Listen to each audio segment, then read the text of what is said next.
এগৰাকী মৰিগঞা যুৱকৰ মহানুভৱতা।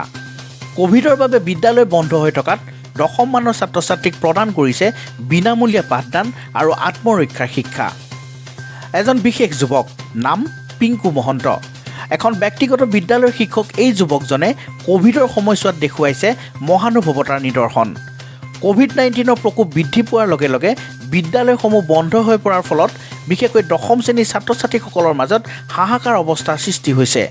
তেনে সময়তে এইগৰাকী শিক্ষিত যুৱক পিংকু মহন্তই মৰিগাঁও জিলাৰ জৰাবাৰীৰ তেওঁৰ নিজৰ বাসগৃহতে দশম মানৰ ছাত্ৰ ছাত্ৰীসকলক বিনামূলীয়াকৈ পাঠদান কৰি আহিছে।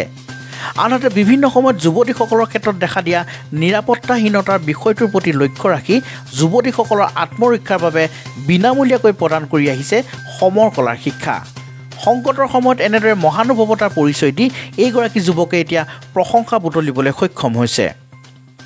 শাৰীৰিক শিক্ষা মানে আত্মৰক্ষাৰ প্ৰশিক্ষণ দিবৰ লগতে লকডাউনৰ পৰা আজি পৰ্যন্ত মই ক্লাছ 10ৰ ষ্টুডেণ্টখিনিক মই ছ'চিয়েল আৰু হিন্দীৰ বিনামূলীয়াকৈ পঢ়াই আছোঁ আৰু ভৱিষ্যতেও মই পঢ়াই যাম বুলি মই তেওঁলোকক মই কথা দিছোঁ। লকডাউনৰ কাৰণে তেওঁলোকে শিক্ষাৰ পৰা বঞ্চিত হৈ আছে আৰু স্কুল কলেজবিলাক বন্ধ হৈ আছে আৰু শিক্ষাগুৰুসকলেও সেইটো চিন্তা কৰা নাই যে তেওঁলোকৰ প্ৰতিটো ষ্টুডেণ্টে কমচে কম এদিনকৈ টাইম দিলেও ষ্টুডেণ্টখিনি উপকৃত হয়। কিন্তু আজি আমি সমাজত চিঞৰ-বাখৰ কৰিছোঁ, পঢ়া শুনাৰ কথা মানে কি শিক্ষকসকলৰ কথা কৈছোঁ বা শিক্ষা মানদণ্ড নিজ হৈ গৈছেগৈ, সেই কথা চিঞৰি থকাৰ সলনি আমি যদি প্ৰতিটো শিক্ষিত যুৱচামে যদি এদিনকৈ হ'লেও তেওঁলোকক টাইম দিওঁ হয়তো বহুখিনি উপকৃত হ'ব। সেই চিন্তাধাৰাই মই ল'ৰা ছোৱালীখিনিক গোটাই পেলাই মই তোমালোকক মই বিনামূলীয়া শিক্ষা পাওঁ নোৱাৰোঁ, কাৰণ মই দেওবাৰে এনেই থাকোঁ। দেওবাৰে যিহেতুকে এনেই থাকোঁ তেওঁলোকক যদি মই কিবা এটা শিকাব হয়তো মই উপকৃত।